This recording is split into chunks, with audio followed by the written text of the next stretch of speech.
নমস্কার। সব থেকে আগে পুরো বিশ্বে থাকতে পারা প্রত্যেক সনাতনী ভাই বোনকে আমার নমস্কার এবং প্রণাম। এবং তার সাথে সাথে প্রত্যেক মহিলা এবং পুরুষ যিনারা বয়স্ক আছেন তাদেরকে পা ছুঁয়ে আমার প্রণাম। আমি বলছিলাম, যখন আমার বয়স 20 বছর ছিল, 20 ইয়ার্স, আমি ইন্টার করেছিলাম। আর 90-তে, না, 90-তে আমি গ্র্যাজুয়েশন করে পাস করে গেছিলাম। 90-তে আমরা গেছিলাম তিরঙ্গা যাত্রায়। ওই তিরঙ্গা যাত্রায় আমাদের নেওয়া ছিল जहाँ हुए बलिदान मुखर्जी वो कश्मीर हमारा है, বন্দে মাতরম বন্দে মাতরম। আজকে কত খুশি লাগছে ওই বন্দে মাতরমে কে লিগালি 100% সিটিজেনের জন্য মাস্ট করে দেওয়া হলো। আস্তে আস্তে করে বাংলা এবার সোনার বাংলার দিকে বাড়ছে। কালকে 100 জন নিট পাস করা স্টুডেন্টকে মাননীয় মুখ্যমন্ত্রী অভিনন্দন জানালেন নবান্নতে ডেকে, আর ওনাদের গার্জিয়ানদিকেও অভিনন্দন জানালেন। আর সাথে সাথে একটা কম্পিউটার ল্যাপটপ দিলেন আর একটা ফুলের গুলদস্তা দিলেন। আর বললেন কি তোমরা ভবিষ্যতের বাংলার জন্য কাজ করবে, তোমরা ভবিষ্যতে ভালো ডাক্তার হয়ে কাজ করবে। এবার তো আর প্রবলেমও থাকলো না কি নিটের পরীক্ষার পেপার লিক হয়ে যাচ্ছে, তো যেই লিক হয়ে যাচ্ছে, তো মানে জেপিএসসি লিক হয়ে যাচ্ছে, ইউজিসি লিক হয়ে যাচ্ছে। এইসব প্রবলেম সব শেষ করে দিলেন মাননীয় প্রধানমন্ত্রী। এবার ভালো করে মেডিকেলের পড়াই করো এবং দেশের জন্য, সমাজের জন্য তুমি কি দিতে পারো ওর মাইন্ডে রেখে কাজ করো। আর উনি বললেন যে এবার পুরো বাংলার মধ্যে যত স্বাস্থ্যকেন্দ্র আছে, যত, চাহে একটা ছোট গ্রামে হোক বা কলকাতা শহরের মধ্যে স্ক্যাম হোক, এসএসকেএম হোক, সব জায়গায় আপ টু ডেট ব্যবস্থা করা হবে। পরিকাঠামোগুলোকে একদম আপডেটেড করানো হবে।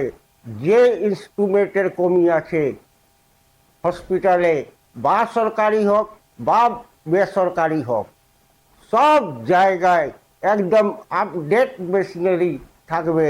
এবার আমাদের বাংলার কোনো মা বোন শিশু কন্যা কারো কিছু প্রবলেম হলে কোনো যেন অসুবিধা না হয়। আর তার সাথে সাথে প্রধানমন্ত্রীর কার্ডও ওনার কাছে থাকবে, আয়ুষ্মান কার্ড। তবে আর কি আছে, পয়সাও লাগছে না, আর ট্রিটমেন্ট তো একদম best, not better, not good, best treatment এবার বাংলায় আপনারা পাবেন। 50 বছর ধরে বাংলা এইসব থেকে অনেক পিছিয়ে ছিল, তার জন্যই উনি এই ঘোষণাটা করে দিলেন কি না, এবার দেখতে থাকুন, আমি অনেক কম সময়ের মধ্যেই পুরো হেলথ কালচারটাকে, হেলথ ডিপার্টমেন্টকে একদম আপডেটেড করে দিব। তার জন্য আপনারা নিশ্চিন্ত থাকুন। এই বলেই উনি অন্য একটা প্রোগ্রামে চলে গেলেন। তারপরে দিলীপদা বললেন কি আমি এবার সব গ্রামের যত পঞ্চায়েতের অধিকারী, সেক্রেটারি, যত কর্মচারীকে আমি আদেশ দিয়ে দিয়েছি, পুরো পশ্চিমবাংলার গ্রামে গ্রামে যে সার্ভে করো, কোথায় সড়কের স্থিতি খারাপ, কোথায় পুল চাই, কোথায় পুলিয়া চাই, কোথায় নদীতে বাঁধ নাই, আর আমাদের মা বোনের কোন কোন গ্রামে কত বাড়ি কাঁচা আছে, যদি ইটা দিয়ে দাঁড় করানো আছে, কিন্তু যদি ছাদ নাই তো ওকেও ছাদ দেওয়া যাবে। প্রধানমন্ত্রী আবাস যোজনার অন্তর্গত এবং প্রত্যেক গ্রামীণ ব্যবস্থাকে একদম সুদৃঢ় করার জন্য কি কাজ করতে হবে ওর সার্ভে করে ইমিডিয়েট আমার কাছে রিপোর্ট দাও, আমি ফান্ড রিলিজ করছি আর বাংলাকে একদম সোনার বাংলার দিকে নিয়ে চলো। এই কথাটা মাননীয় পঞ্চায়েত মন্ত্রী দিলীপ ঘোষদা বললেন এবং সব নিজের কাজে লেগে গেছে।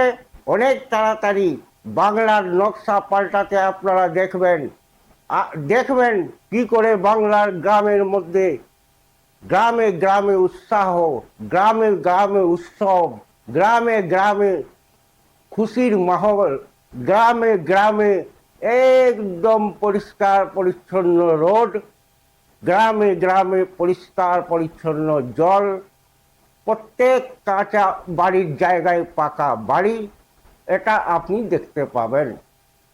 এই বলেই আমি এই ভিডিও এখানে শেষ করছি। আপনাদের থেকে অনুরোধ করছি আমার ভিডিও যেন বেশি বেশি সাবস্ক্রাইব করুন, লাইক করুন, শেয়ার করুন এবং ফলো করুন। ভারত মাতা কি জয়, বন্দে মাতরম, জয় শ্রী রাম।